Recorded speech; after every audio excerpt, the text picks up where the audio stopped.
책상에 자리 잡고 앉으니까 겁나지요?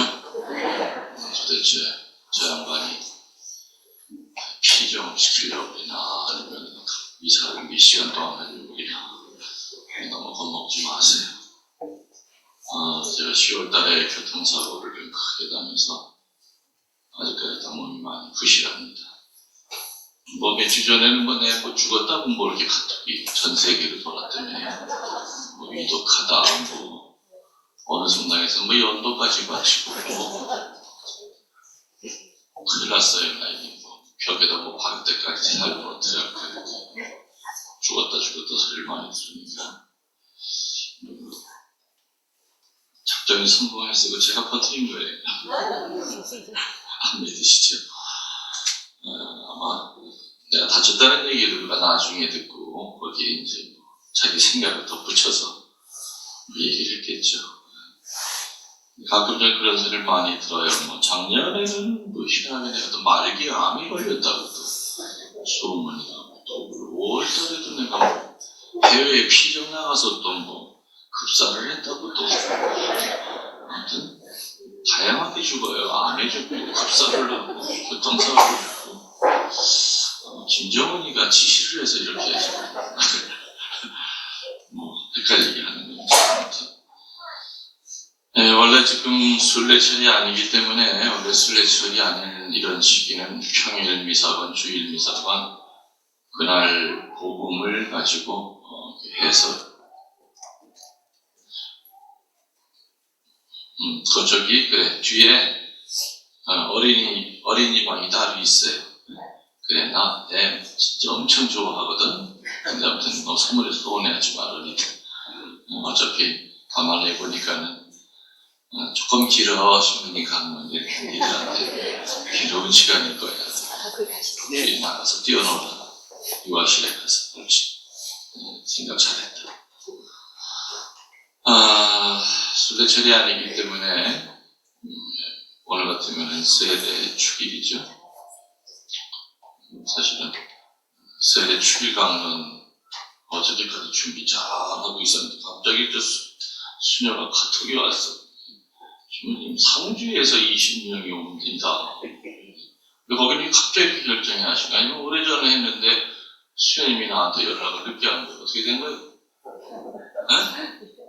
진실을 밝혀. 그러면 누가 혼났는데 혼수이나 어떻게 된 거예요? 갑자기 온 거예요? 오늘 무슨 녀석아? 강론 준비 열심히 다 끝마쳤는데 갑자기 왜냐면 이게 예약자들이 오면 여기 영성을 소개를 해야 돼요. 근데 또 얘기 들어보니까 어저께 또 18명인가가 또 영성관에서 협력자들이 또 잣대는 거예요. 그동안 베티 성지 소개를 해야 되겠구나. 그래서 강론 준비 다 했는데 오늘은 그래서 베티 성지가 어떤 성지냐는 소개를 해야 될 것 같습니다. 베티 성지를 소개할 때 그냥 숫자로 표현할 때 443 성지라고 표현합니다. 443 성지. 443이 무슨 뜻이냐? 베티 성지의 주소가 충북 진천 백곡면 443번지라 그러냐? 그건 아닙니다. 아니면 여기 해발 고도가 443m냐? 그것도 아닙니다. 저 앞에 있는 길이 지방도 443도로냐? 그것도 아닙니다.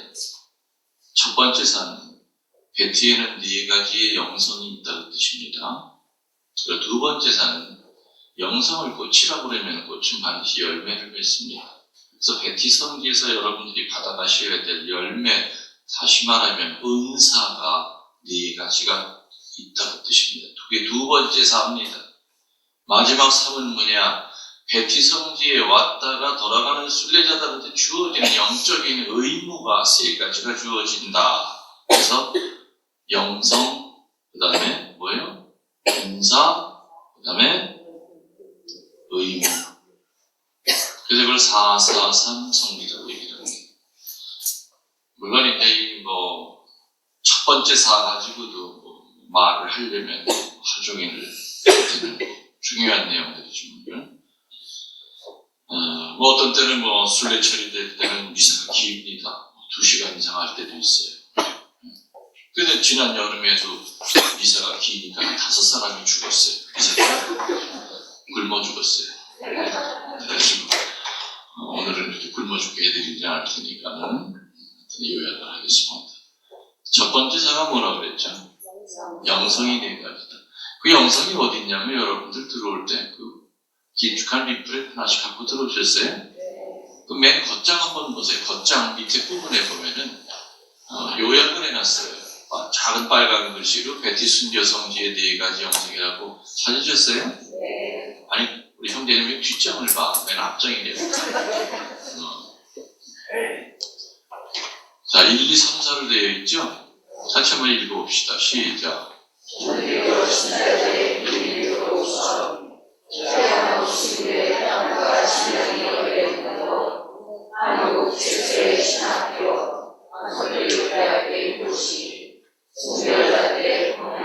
잘 읽으셨어요. 앞에다 다시 놓으세요. 여러분이 읽으신 그 4가지가 베티 순교제, 순교성지의 영성입니다. 만일에 여러분들이 이 영성에 대한 소개를 못 드리면은 각 페이지마다 요약이 되어 있기 때문에 적어도 저 리플렛을 꼭 여기 왔다가 가져가셔야 되겠죠. 오늘 일독서 한 형제님은 여기 어떻게 오셨습니까?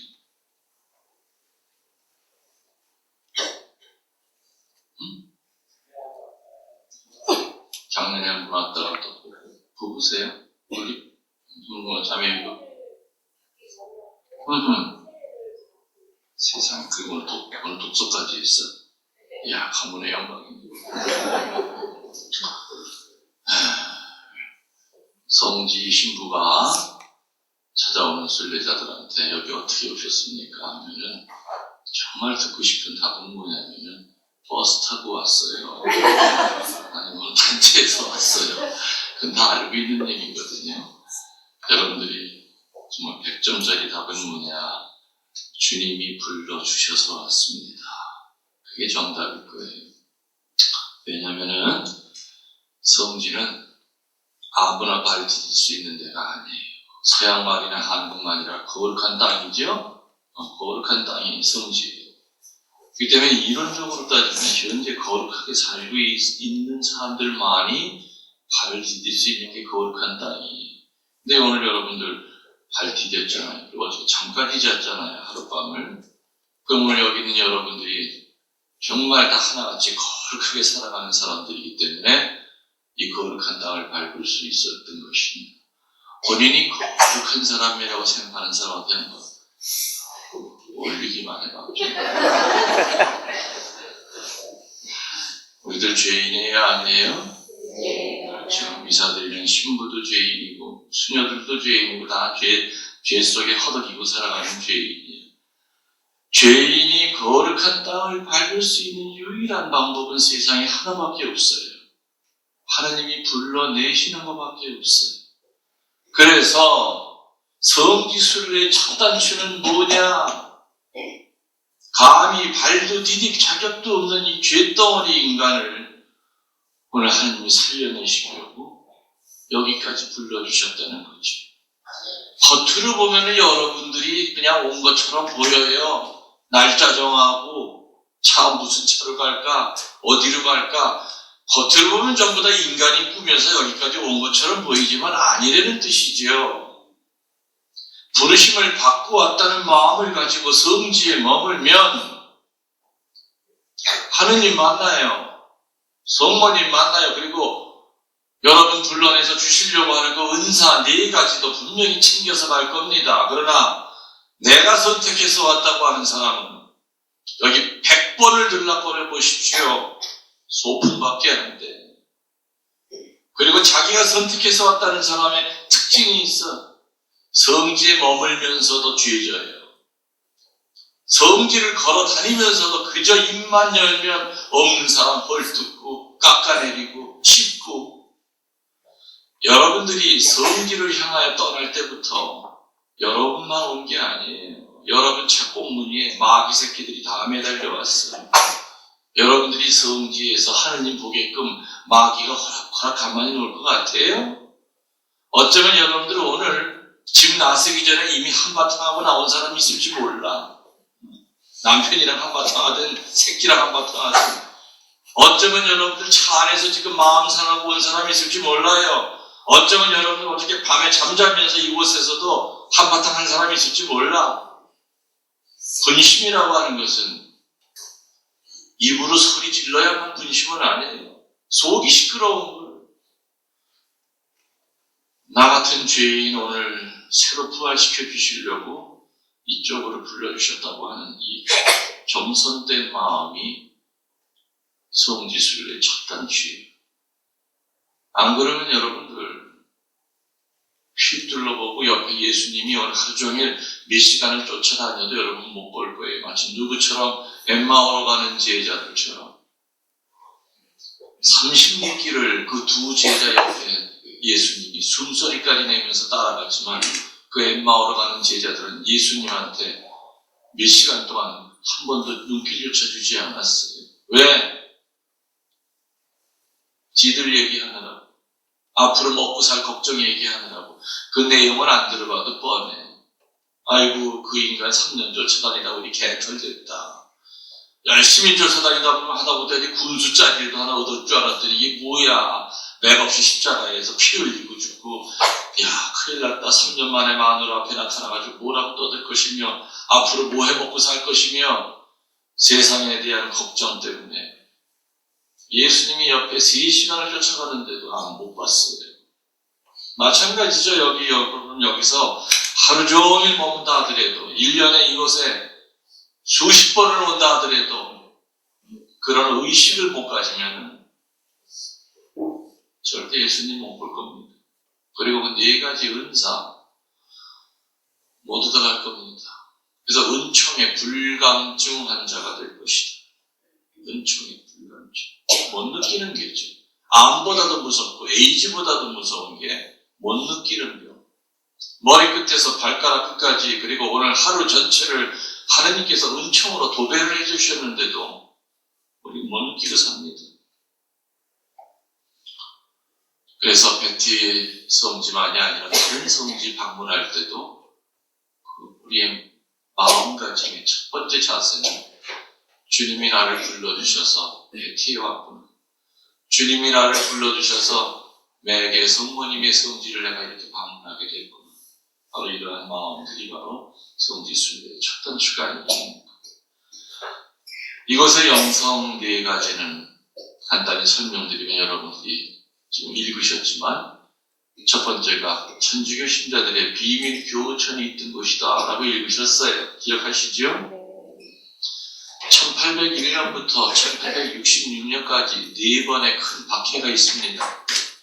베티 성기는 첫 번째 박해인 신유 박해 1801년, 그리고 마지막 박해인 1866년 병인 박해에 관련이 있습니다. 신유 박해 때문에 교우천이 만들어졌고, 마지막 병인 박해 때 교우천이 몰살을 당합니다. 각 성지마다 4개의 박해 가운데 관련이 있는 그런 박해들이 있어요. 각 순교 성지마다. 그러나 베티 성기는 신유 박해 첫 번째 박해와 마지막 박해, 65년 동안 그 사이에 기해 박해와 병호 박해가 있었는데 다행히 그 2개의 박해는 무사히 넘어갑니다. 그래서 베티에서 교우천이 유지된 그 횟수가 약 65년 정도가 교우천이 유지가 됩니다. 근데 그 교우천이 한두 개라면 별로 그렇게 관심을 끌지 못하겠지만 조선에서는 제일 큰 교우천이 만들어졌다 이겁니다. 그때 조선 전체의 교우천이 127개였어요. 그 중에서 15개가 이 베티에 모여 있었습니다. 그 때문에 조선에서는 제일 큰 교우천이 베티 교우천이고, 옛날부터 이 베티를 뭐라고 불렀느냐, 동양의 가타공부다 이렇게 불렀습니다. 교우천끼리는 비밀 통로가 있어서 교우들끼리만 다니는 길이 따로 있었죠. 오늘 여러분들이 성지를 다니다 보면 군데군데 쉼터가 있습니다. 나무를 댄 거, 화장실 위에도 파라솔이 이렇게 있고, 근데 어느 쉼터든지 보면은 그 앞에 이름이 붙어 있습니다. 삼박골 쉼터, 은골 쉼터, 동골 쉼터, 용진골 쉼터. 이게 뭐냐? 15개의 교우촌의 이름을 하나씩 따서 쉼터를 만들어가고 있는 거죠. 그 15개 교우촌 신자들은 왜 이쪽으로 모였을까? 이 근방에서 가장 깊은 산이기 때문에 모인 거예요. 여기는 동네 뒷산이 아닙니다. 오늘 여러분들은 비록 꼬불탕 몇 번을 흔들리고 왔을지언정 편안하게 차가 여러분들 모셔다 드렸을 겁니다만, 여기는 동네 뒷산이 아니라 차례형 산맥의 줄기입니다. 끊임없이 산으로 연결이 되어 있습니다. 산으로. 높습니다. 한겨울에는 보통 저 밑에 여러분들 가까운 진천과도 4도, 5도 이상이 차이 납니다. 올해는 정말 다행히 눈이 안 왔지만은 여기 눈 오면 겁납니다. 눈 오기 시작하면 11월 중순부터 그 다음에 3, 4월까지 여기는 교통이 두절이 될 정도로 눈이 많이 옵니다. 오죽하면 내가 여기 6년 전에 왔을 때 첫날 어떤 느낌이 들었느냐. 야, 귀양사리도 이런 귀양사리가 없구나. 내가 뭔 잘못을 이렇게 크게 했길래 이런 산골에다 나를 갖다 놨을까. 물론 그때 왔을 때는 허벌판 아무것도 없었습니다. 뭐부터 어떻게 손을 대야 될지도 몰랐고, 왜냐면 강북에서 참 고생 많이 하다 왔거든요. 그 살마 하니까 배티로 가. 강북 그 탐을 걷다. 내가 뭐 전직이 소방서 출신도 아니고 왜 나만 이렇게 그런 데를 보내. 어떡합니까? 주변님이 갑이고 내가 을이네. 슈퍼갑이 가려는 게 뭐 쫄다고 을이야. 가야지 방법이 없죠. 6년 동안 그래도 이제는 볼거리, 들을거리, 먹거리, 쉼거리가 그래도 기본적으로 갖춰져서 어디 내놔도 부끄럽지 않은 그런 성지가 됐지만, 아무튼 6년 동안은 저는 정신이 하나도 없었습니다. 앞만 보고 가느라. 많은 분들이 지금 예전에 왔다가 지금 와보니까 천지개벽을 한 것 같습니다. 제 능력은 아니죠. 하나님께서 순례자들을 통해서 일을 하신 겁니다. 여기가 깊은 영성이 있는 거에 비하여 너무 교통이 불편하다 보니까 그동안 개발을 못했던 겁니다. 나도 처음에 와서는 전임 신부들이 이해가 안 갔어. 내 위로 세 사람이나 있었는데 도대체 뭘 하고 있다가 한 건가? 어디 앉을 의자 하나가 없고. 근데 와서 살아보니까 참 고생들 많이 하다 갔다. 1년에 여기 6개월밖에 사람이 안 옵니다. 강북이라는 무슨 상황이 다르요.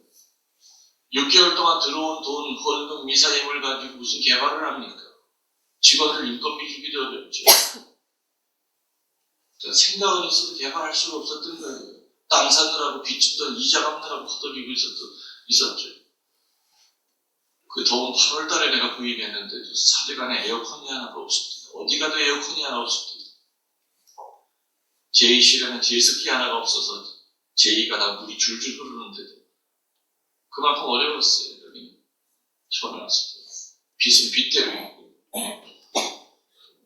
아무튼 지금 6년을 뒤돌아보면은 참 기적 같다.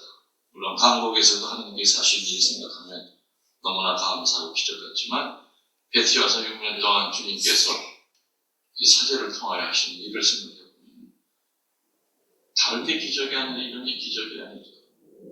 그분이 시작하셨으니 그분이 완성하시겠죠. 그분이 거룩한 땅으로 축성하셨으니 순교자들의 피로써 축성이 된 땅이니 분명히 이 땅을 그분이 쓰실 거라고 생각합니다. 그리고 앞으로도 베티 성지는 청주 교구의 성지만이 아니라 우리 민족의 문화유산으로서 전 세계 신자들이 분명히 많이 찾아올 겁니다. 지금 하나하나 마스터 플랜에 의해서 이제 해나가고 있습니다. 중요한 요점은 그 옛날에 15개의 교우천을 이루었던 그 신자들이 이곳에 남을 캐러 온 것이 아니라, 산삼 캐러 온 것이 아니라 오로지 신앙 하나 지키려고 왔다는 겁니다. 맞습니까? 신앙. 그럼 신앙이 뭐냐? 우리 자매들, 신앙이라는 세례 먼저 받으셨죠. 네? 네. 남편한테 신앙 뭐라고 소개합니까? 신앙이 뭐라고 소개합니까? 남편한테. 응? 신앙이 희망이다. 응? 답답하죠. 가슴이 내가 모르니까 됐으니까 마음에 상처 주는 사람 아니니까 마음 푸세요. 여기 있는 여러분한테 물어도 똑같은 대답, 점수로 따지면 30점 이내밖에 못합니다. 여러분들이 예비자 때부터 지금까지 아직 귀에 딱지가 안 들은 단어가 신앙이라는 말, 돈이여러 믿음이라는 말을 들어서 봤을 겁니다. 근데 막상 누가 코앞에서 믿음이 뭡니까? 물어제끼면 딱 맥힙니다. 물론 코끼리 뒷다리 만지고 코끼리 코 만지면서 뭐 코끼리가 이렇다듯이 그런 정도는 되지만 그건 정답이 아니죠. 이제 앞으로 누가 묻거든 이렇게 대답하십시오. 여러분 자식에게도 그렇게 가르치시고 여러분 대녀에게도 그렇게 가르치시고 여러분 자신도 돌에다가 새기십시오. 문더덕이 다 띄고 어려운 신학적인 용어, 철학적인 개념 다 띄워버리고 신앙이 뭐냐, 믿음이 뭐냐 누가 묻거든 이렇게 대답하시기 바랍니다. 따라하십시오. 죽기까지 하느님 첫째 자리에 모시는 겁니다. 여러분끼리 하십니다. 시작. 그게 뭐라고요? 신앙, 다른 말로 믿음의 핵심입니다. 뭐 하기까지요? 그렇죠. 이렇게 신앙은 한 줄로 요약이 되는데 실제로 그 내용 앞에 쓰면 태산보다도 높습니다. 죽기까지 됩니다. 여러분들. 하나밖에 없는 목숨 내놓으라 그 뜻입니다. 그거 쉽습니까? 어려운 겁니다. 그리고 몇째 짜리라고 그래요 지금? 그렇죠. 가끔은 첫째 짜리일 수 있는데 하느님을 늘 첫째 짜리에 어려워요. 안 됐지만 여러분들 매일같이 첫째 짜리 하느님 없어요. 없어요. 물론 가끔은 있다는 건 내가 인정해 드립니다.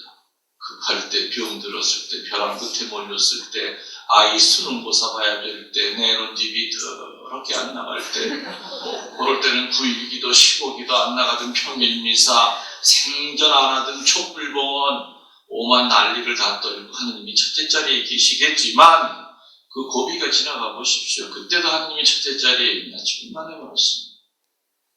하느님 슬그머니 저 밑으로 밀어내고 그 자리에 자식 새끼가 올라가 있든지 지 아픈 몸뚱아리가 올라가 있든지 아니면 돈이 올라가 있든지 아니면 지 잘난 교만이 그 자리에 차지하고 있든지 아니면은 누구에 대한 적개심, 미움이 그 자리를 가득 채우고 있든지 우상숭배의 개념은 다른 게 아닙니다.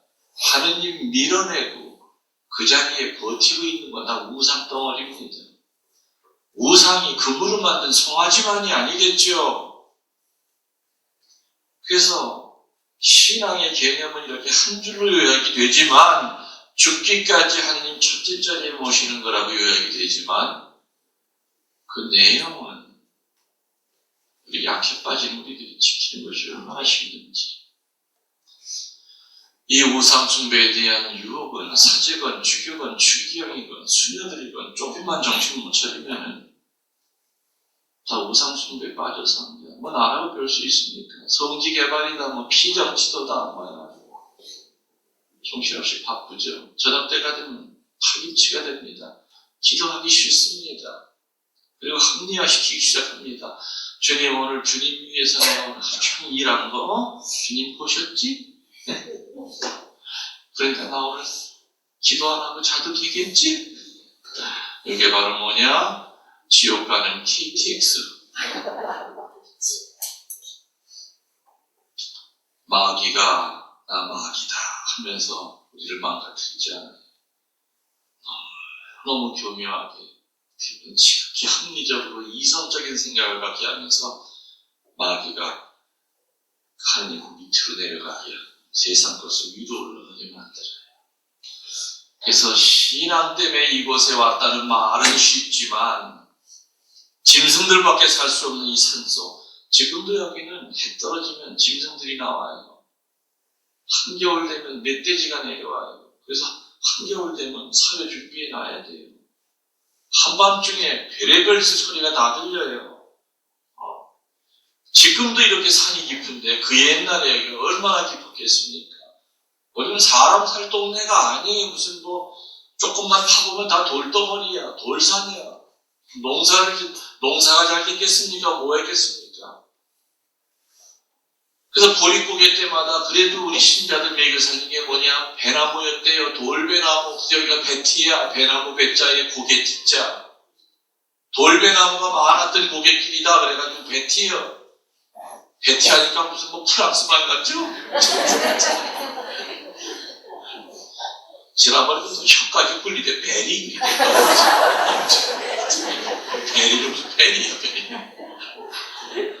배나무 배자에 고개 티자다 이거지. 그래서 배티섬 뒤에 뭐냐면 백꽃이에요. 저 대성당 내려가 보세요. 유리천마다 배나무 꽃이 형상화가 있고, 그 다음에 길거리 입간판에도 보면은 백꽃이 형상화가 돼 있어요. 그게 사기가 힘들었는데, 그 신앙 하나 잡고 살았는데, 그 신앙 잡고 살기가 쉬웠겠느냐 이거예요. 약한 몸뚱아리는 자꾸 편한 거 찾는데, 얼마나 예전에 살던 집으로 내려가고 싶었겠습니까마는 길을 쓰고 안 내려갔대요. 신자들끼리 서로 수계 생활에 철저하게 격려하고 살았고, 어떤 일이 있어도 신공드리는 거 놓치지 않았고, 아무리 환경이 열악해도 배운 것이 없어도 회장님한테 들은 천주교 4대 교리 하나 그거 가지고 옹기 구워가면서 집집마다 다니고 주막마다 다니면서 전교했대요. 그게 버틴 거야. 여기 살던 그 15개 교우천 신자들이 힘을 얻은 데가 어딘 줄 압니까? 사도행전에 나오는 초대교회의 모습을 보고 그대로 따라 살려고 애를 쓴 거예요. 초대교회 신자들이 여기 살아갈 모습이 나오잖아요. 사도행전에. 수계 생활에 철저했고, 어떤 일이 있어도 기도 게으름 피지 않았고, 목에 칼이 들어와도 하느님 알리는 전교생활 소홀히 하지 않는 이 세 가지가 사도행전에 나오는 초대교회 신자들이 세상적으로 안 나가는 영적 훈련 방법이었어요. 수계생활은 십계명의 가르침대로 사는 게 수계생활입니다. 신공 드리는 거, 그리고 전교하는 거, 이 세 가지. 그 생활 안 하면 우리들도 이 시대에 살면서 냉담자 될 수밖에 없습니다. 수계생활하지 않고 기도 멀리하고 1년 내내 어느 누구에게도 하느님 알리려고 하는 시도조차 하지 않고 산다면은 어둠이 들어볼 수밖에 없고 마귀발이 될 수밖에 없겠죠. 아무튼 이곳의 첫 번째 영성은 죽기까지 하나님 첫째 자리에 모시는 그 각오로 이곳에 15개의 교우천이 생겼다는 겁니다. 조선에서는 제일 큰 교우천이 생겼다는 겁니다. 그래서 두 번째 영성으로 자연스럽게 이어집니다. 그러다 보니까 조선에서는 제일 큰 교우천이 여기다 보니까 조선 대목구에서는 방인사제를 처음으로 파견할 수밖에 없었어요. 만일에 김대건 안드레아 신부님이 오래 사셨다면 분명히 김대건 신부님이 최양업 신부님보다 먼저 한국의 첫 번째 분당 신부로 이쪽으로 발령을 받았을 겁니다만 알다시피 김대건 신부님은 13개월 살다 돌아가셨죠. 사제 서품 받고, 그렇기 때문에 두 번째 사제인, 물론 둘이는 동기동창이지만 여러 가지 이유 때문에 3년 늦게 사제 서품을 받고 최양업 신부님이 이곳에 한국의 첫 번째 분당 사제로 부임을 합니다. 그래서 2칸짜리 조그만 초가집을 짓고 그 초가집이 바로 한국의 첫 번째 성당이 됩니다. 지금 그 자리는 문화재 150% 지정이 되어 있죠.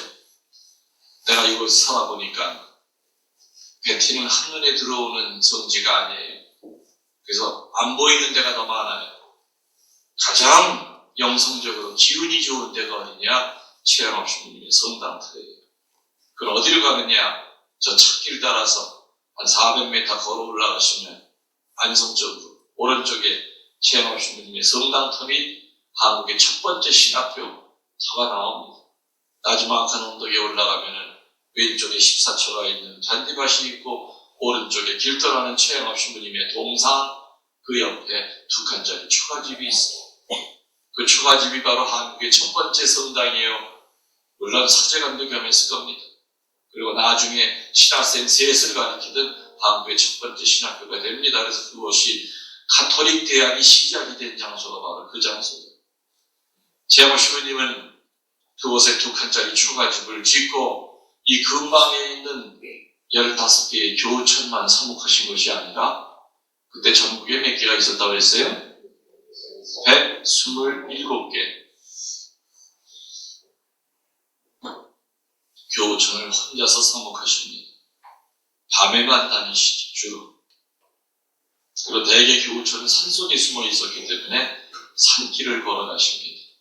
근데 얼마나 걸어가셨느냐? 1년에 7,000리를 걸어 다니셨다고 그래요.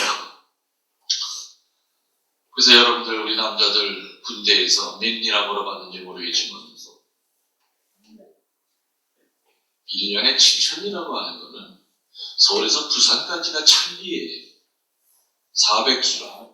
그럼 7,000이면 서울, 부산 왔다 갔다 왕복 3번 반이 되는 거리를 1년에 걸어 다니셨대요. 그렇게 11년 6개월을 걸어 다니셨대요. 11년 6개월 걸어 다닌 그 거리를 다 합쳐보니까 9만리 길이 나오더라고요. 아까 여러분들 미사 시작하기 전에 최신부님 시복기성 기도문 읽었죠? 거기 중간 정도에 9만리 고달픈 길 그런 얘기가 나오죠? 그거 괜히 칸이 모자라 적어놓은 거 아니에요. 지금 정말로 9만리 길을 걸으셨대요. 이렇게 길을 쓰고 127개의 교천을 다니셨어도 교우들 입장에서는 최양업 신부님 만나보기가 쉬웠을까요? 어려웠을까요? 어려웠죠. 보통 한 도에 머물면 2-3년 동안은 2-3년씩을 머물러야만 된대요.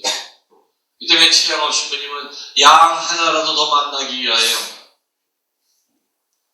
감히 상상도 못할 희생을 또 한 가지 하셨어요. 잠을 포기하셨대요. 놀라지 마세요. 최양업 신부님은 돌아가실 때까지 한 달에 3일 이상을 잡으신 적이 없대요. 일주일에 3일이 아니에요. 어떻게 사람이 한 달에 3일을 자고 버틸까? 여러분 아무리 못 자도 집에서 5-6시간 잘 겁니다. 그죠? 그것뿐이겠습니까? 오전에도 짬짬이 또 한 번 엎어지고 점심 먹고 또 한 번 엎어지고 그걸로 또 끝납니까? 저녁에 미사 가서 신부님 강론을 하고 또 자. 지금도 4사람은 계속 자고 있어. 이제 눈 좀 떠봤어. 난 참으로 이해를 못하는 신비가 좋은 집 놔두고 왜 배 튀어서 자고 가. 왕복 4시간 차 타고 와서 1시간 내내 자고 가. 참 신앙의 신비보다 더 어려운 게 잠의 신비. 잠마귀가 여러분들을 괴롭히려면 잠마귀는 말씀을 막습니다. 기도를 막습니다. 여러분 본당에서도 1년에 몇 번 어쩌다가 피곤해서 신부님 강론할 때 꾸벅꾸벅 조는 거 가지고 잠마귀라고 안 해요. 근데 잠마귀 들린 사람은 다른 때는 눈이 말똥말똥. 또 사제가 강론만 하면은 아니면 묵주만 들면 졸리기 시작. 그것도 맨 앞줄에 앉아가지고 신부 속 다 뒤지고 넘어가면서 그건 잠마귀예요. 여러분 잠마귀가 괴롭힐 때 어떻게 하십니까? 허벅지 꼬집는다고 해결 안 돼요. 교회 공식 구마기도 하셔야죠. 주모경처럼 우리 평신도들이 할 수 있는 아주 간단한 구마기도 있잖아요. 전문적인 구마사제가 하는 기도를 할 수도 없고 해서도 안 됩니다. 그렇지만 여러분들이 적어도 여러분의 영혼을 공격하는 마귀 아니면 여러분 가족을 지키기 위한 간단한 구마기도는 있어요. 단 3줄이에요. 예수 그리스도의 이름으로 명령한다. 사탄아 물러가라. 그리고 3번째는 예수 그리스도의 이름으로 가거라. 2번째에다가 여러분 제목만 붙이면 돼요.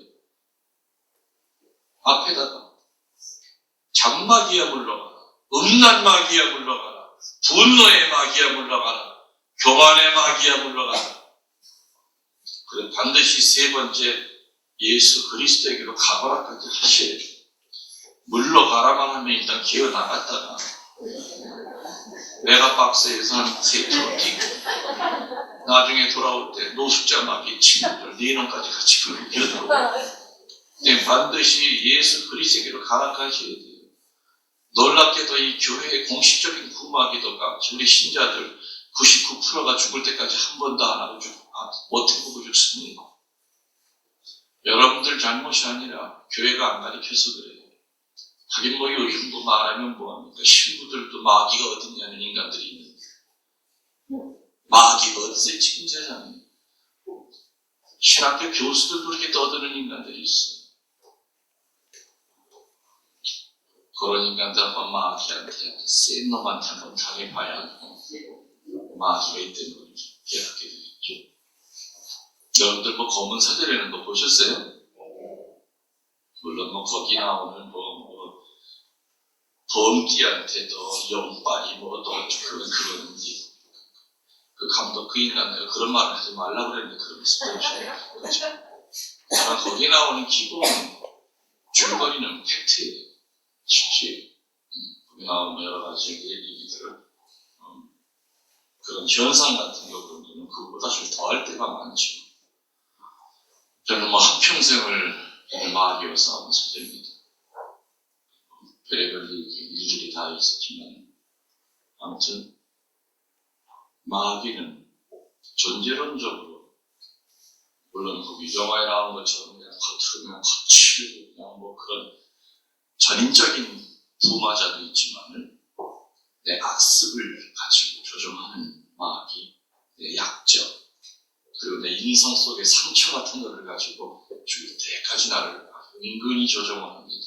늘 사는 게 행복하지 않고 슬프고 나이 70이 돼도 해만 지면 그 할머니 마음속에는 울고 있는 애가 나타나요.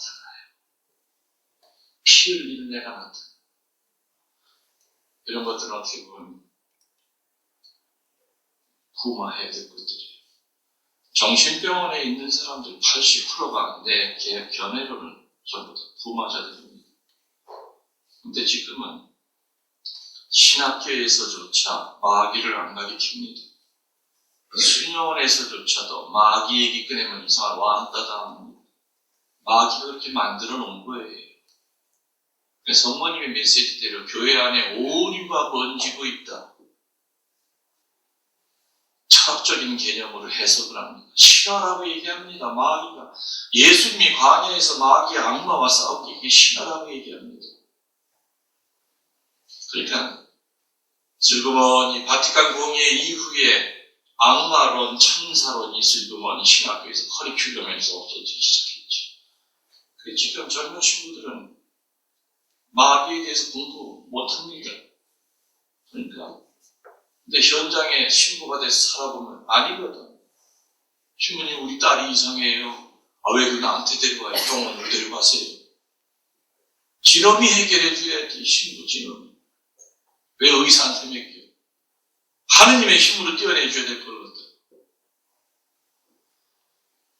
이게 참 큰 문제죠.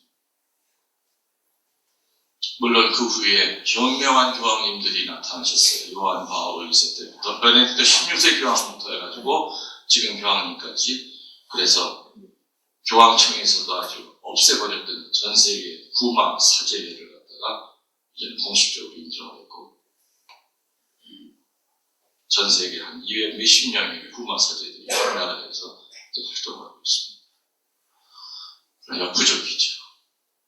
저도 저 혼자 힘으로는 강 전체를 커버하기 힘들어요. 그래서 베티에 와서는 저는 안 해요. 할 수가 없어요. 그 대신 믿는 구석은 뭐냐? 내가 지쳐서 구마 예식을 못하더라도 이 성지 자체가 바로 구마 예식을 할 수 있는 거룩한 땅이기 때문에 구마자들을 자꾸 데려오라고 합니다. 머물다 가면은 올 때마다 어둠의 조각이 분명히 밀려날 것이다. 밀려날 것이다. 그래서 성지는 그런 기능이 있어요. 마귀를 띄어내는 구마의 기능이 있어요. 그래서 4가지 은사 가운데 2가지, 두 번째가 바로 구마의 은사를 성지에서 받아가신다. 그렇게 얘기를 합니다.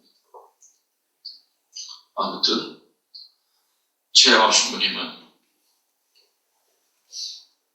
1년에 7,000리씩 돌아가실 때까지 구말리길 한 달에 3일을 자면서 사목을 하셨죠. 그래서 여러분들 집에서 말씀을 가로막는 그런 마귀들이 여러분을 괴롭힐 때마다 어느 신부님을 생각하고 참으셔야 됩니까? 최양업 신부님 생각하셔야죠.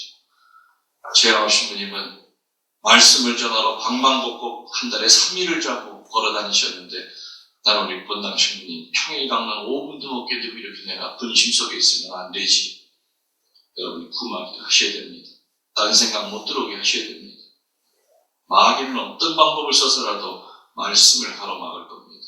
기도를 못하게 할 겁니다. 최양업 신부님은 이곳에 계시면서 신학생 셋을 교우촌마다 다니면서 똘똘한 아이들 셋을 선발합니다. 최양업 신부님의 어떻게 보면은 당면 문제가 뭐였느냐. 내가 죽고 난 다음에 조선 신부가 대가 끊어지는 겁니다. 그래서 빈센시오, 사도 요한, 바올리노라고 하는 세 신학생들을 선발해서 그 2칸짜리 초가집에서 조선에선 처음으로 철학, 신학, 서양 언어, 서양 음악을 가르친 일이에요. 최양업 신부님은 각 분야의 선각자입니다. 각 분야에 대단한 깊이를 갖고 있는 학자였고 또 진보적인 그런 사상을 갖고 있는 어른이셨죠. 예를 들어서 음악 쪽에서도 조선 사람으로서 처음 풍금을 치신 분이 바로 최양업 신부님입니다. 여러분들이 이따가 작년에 벌써 이제 재작년이 됐네요. 재작년에 출석한 최양업 신부님의 순교 박물관에 들어가시면 상관에 가시면은 교우촌인데 교우촌 안에 들어가시면 오른쪽 벽에 최양업 신부님이 썼던 그 손풍금이 있습니다. 물론 똑같은 종류는 아니에요. 그러나 저는 저 박물관 지으면서 최양업 신부님이 그 당시에 사용했던 그 손풍금이 있을까 하고 전 세계를 뒤졌는데 딱 2대가 있었습니다. 이태리 박물관에 하나가 있었고 미국 보스턴 박물관에 하나가 있었죠. 이태리 박물관 거는 협상이 안 돼서 살 수가 없었고 미국 보스턴에 가서 저를 어렵게 사다가 여러분이 박물관 들어가시면 이제 상관에 교우촌에 가면은 왼쪽 오른쪽 벽 안에 최양업 신부님이 썼던 똑같은 종류의 풍금을 보시게 될 겁니다. 최 신부님은 그 2칸짜리 초가집에서 신학교를 운영하시다가 1854년에 중대 결심을 합니다.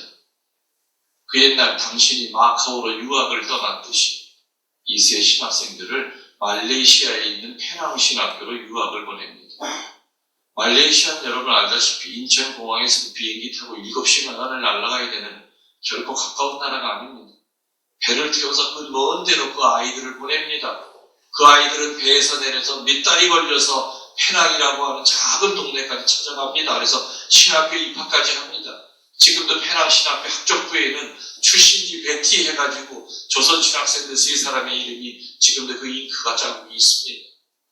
그러나 불행하게도 풍토병이 걸려서 셋 중에서 사제가 된 아이들은 하나도 없습니다.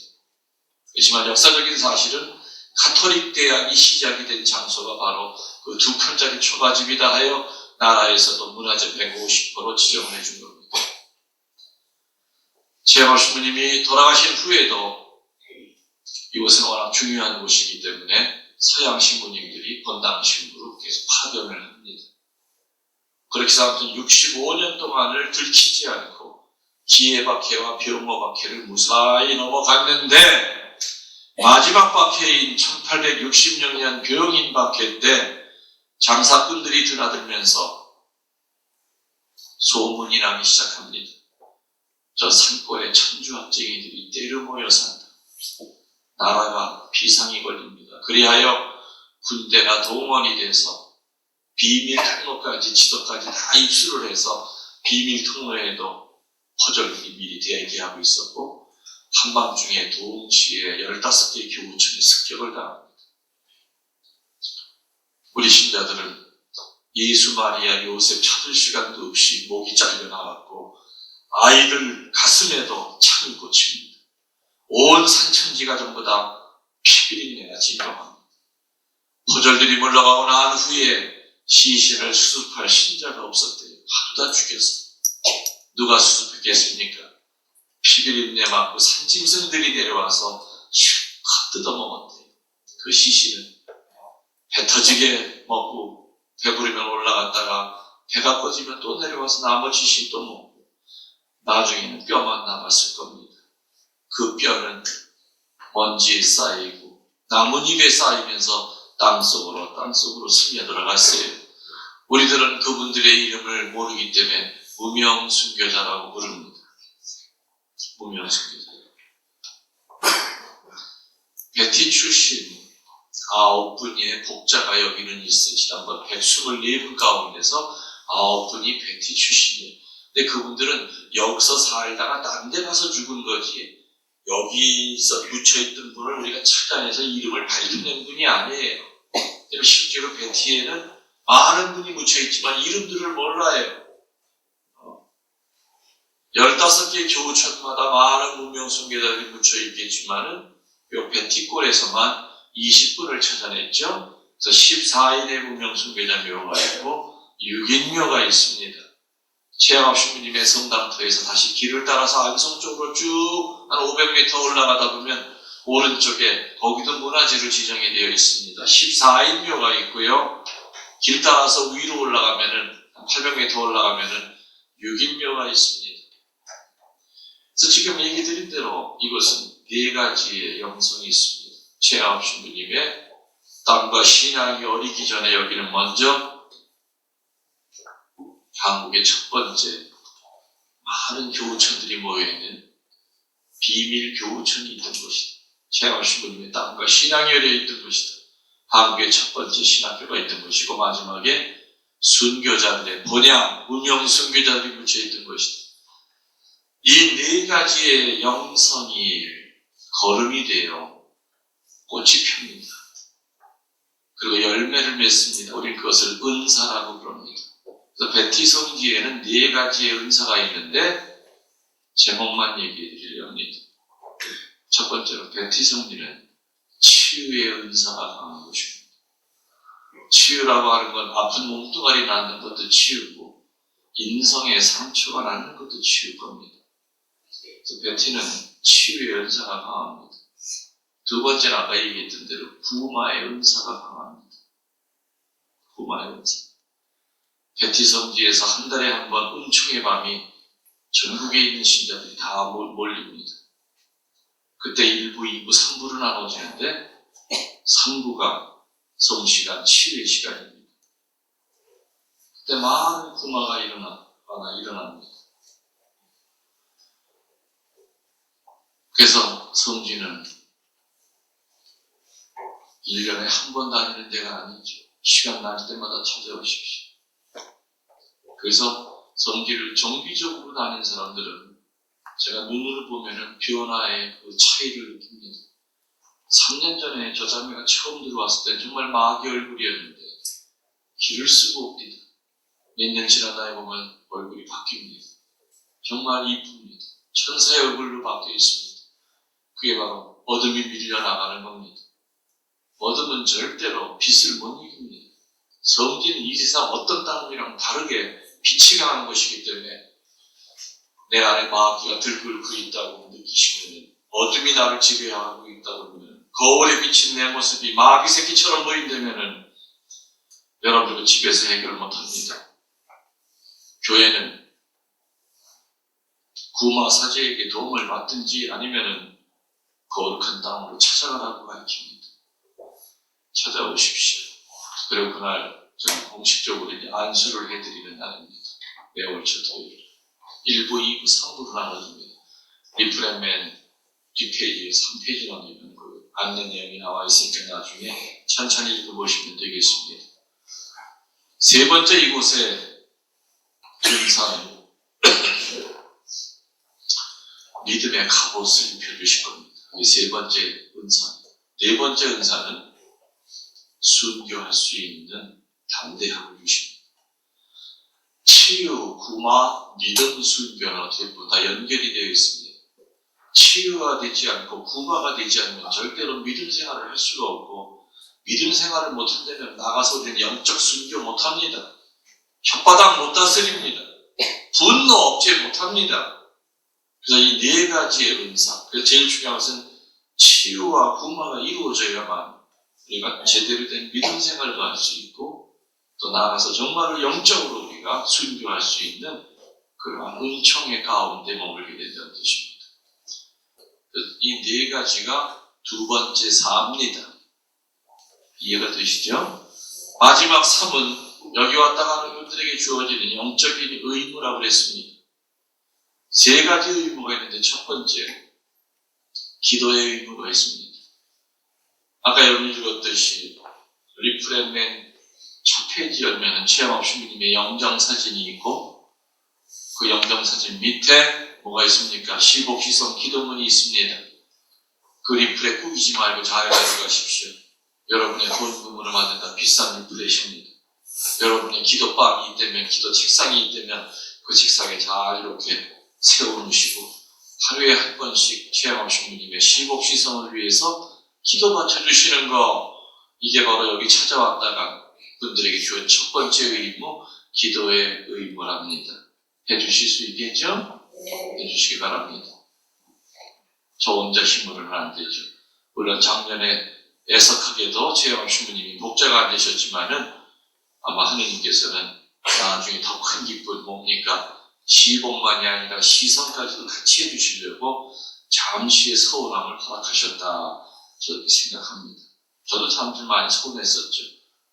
최영업 신부님 당연히 시복될 줄 알고 그 어려운 가운데 저 기념 대성당도 졌고 짓자마자 바로 박물관도 저렇게 만들어놨는데 10분이 올라가는데 9분을 목자가 되는데 최영업 신부님만 안 되신 거예요. 사실 저는 개인적으로 그 9분한테 많이 미안해요. 5년 동안 그냥 입만 열면 최영업 신부님 얘기만 했지 9분 얘기할 시간이 없어. 근데 본인들이 알아서 그냥 되셨어요. 아유, 미안하기도 하고 감사하기도 하고 진짜 난 얘기할 시간이 없었어요. 그저 최 신부님 얘기만 했지. 네. 아무튼 죄송한 마음을 갖고 있죠. 그 9분에 대해서. 그래서 여기는 9분의 현재 복자가 모셔져 있는 큰 성지입니다. 그리고 124분 가운데 출신지별로 볼 때 9분이 있는 여기밖에 없습니다. 큰 성대. 그분들이 언젠가 성인 성녀 되시겠죠? 여기는 9분의 성인 성녀를 모시는 큰 성지가 되는 겁니다. 세계적인 성지가 될 수가 있습니다. 여기는. 두 번째 의무는 뭐냐? 애덕의 의무입니다. 베티에 와서 주어지는 두 번째 의무는 애덕의 의무. 베티는 본당이 아니다 보니까 봉사할 사람들이 없습니다. 그래서 여기는 전국에 있는 신자들이 이렇게 미사 왔다 나한테 잡혀서 봉사하는 겁니다. 우리 형제님 복사 한번 쓰실래요? 저 그런 거 못하는데 누구는 처음부터 해봤어? 오늘 그 복사 썼던 양반들 있죠? 조금 버벅거리죠? 오래 쓴 사람들이 아니야. 한 사람은 대구에서 지금 의사하고 있어요. 복사 쓰러 오는 거예요. 한 사람은 또 저기 뭐 분당에 가서 사업하고 있는 양반이에요. 여기는 100% 전부 다 복사하고 뭐고 해설자고 뭐고 다 자기 그 날짜 찾아서 전국에서 와요. 바닥 신자가 한 명도 없는데 여기는. 그러다 보니까 여기 찾아오는 순례자들이 아주 마음 놓고 어질러 높이기 시작하면은 감당을 못한다 이거예요. 여기는 어디를 가봐도요 쓰레기통이 없을 거예요. 여기는 쓰레기차가 오는 동네가 아니에요. 그 산이 많다 보니까 소각장을 못 만들어. 허가가 안 나. 그래서 작은 쓰레기라도 내가 정중하게 사양하오니 그대로 집으로 가져가시기 바랍니다. 이게 애덕의 의무예요. 군데군데 화장실 있는데 깨끗하게 써주세요. 불은 자동으로 들어왔다 나갔다 하니까는 그 신경 쓸 필요 없고 그냥 폭격만 좀 제자리에 잘 해주세요. 원상에 폭격 같은 원상에다 떨어뜨리시겠지. 왜 자꾸 피양에다가 떨어뜨려요? 그리고 우리 남자 형제들 계시지만 애연가들이 있을 거예요. 담배 피시는 분들 성지에 머무는 동안 정말 순교하는 마음으로 참으세요. 여기는 담배불 한번 날라가면 소방 헬기가 떠도 못 꺼요. 바람골이기 때문에. 네? 신부님, 저는 담배를 못 피면 금단 현상이 일어나서 손이 막 떨립니다. 떠셔도 괜찮아요. 네? 멀리서 오면 성령 받은 거죠. 세상에 저 아저씨 베티 오더니 손 떠는 거 봐. 신나게 떨다 이거예요. 대신 아무튼 담배는 정말 조심하셔야 돼요. 이런 게 애덕이에요. 해주실 수 있죠? 네. 이게 바로 애덕의 의무. 세 번째 의무는 봉헌의 의무예요. 아까 얘기 드렸지만 베티 성리는 바닥 신자가 없다 보니까 순례자들이 도와주지 않으면 아무것도 못해요. 아까 처음에 얘기했죠. 5년 전에 여기 갔을 때 허벌탕이었다고. 그리고 내막을 가만히 보니까는 세상에 전임 신부님들이 게을러서가 아니라 돈이 있어야 뭐 일을 하지. 인컴이 하나도 없는 거예요. 한 달 한 달 살기가 바쁜 거예요. 저는 안 되겠다 싶어가지고 이렇게 해서는 안 되겠다 싶어서 저는 5년 전에 오자마자 10,000명 천사를 모으기 시작했어요. 지금 한 3,000명 모았어요.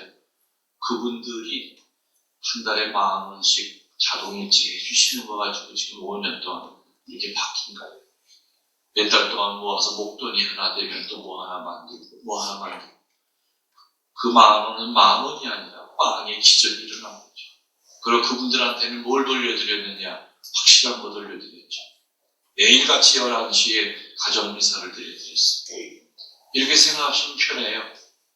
베티 성지에 한 달에 10,000원 봉헌하시고 30일 동안 김웅열 신부 미사 받으시는 거예요. 1년이면 120,000원 봉헌하시고 365일 동안 여러분 여기 안 와도 지금 이 시간이면 베티에서 신부님이 우리 가정 위해서 가정미사 드려주고 계시겠다. 100% 믿으셔도 돼요. 이 세상 천지 어디에서 거룩한 성지에서 매일같이 우리 가족을 위해서 비가 오나 눈이 오나 미사가 봉헌이 된다는 그 생각 하나만 가지고도 우리는 마음 든든해요. 그리고 그 마음은 이 베티 성지를 민족의 문화유산으로 바꾸는데 한 푼도 아끼지 헛되이 쓰지 않고 잘 쓰여질 거예요.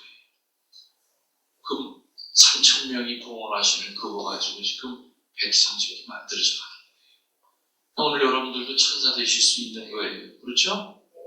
그리고 내가 그 공짜로 달래는 거 아니잖아요. 응? 뭐 해드린다고 매일같이? 그렇지. 여러분들 본당에서도 미사임을 10,000원 가지고 안 되잖아.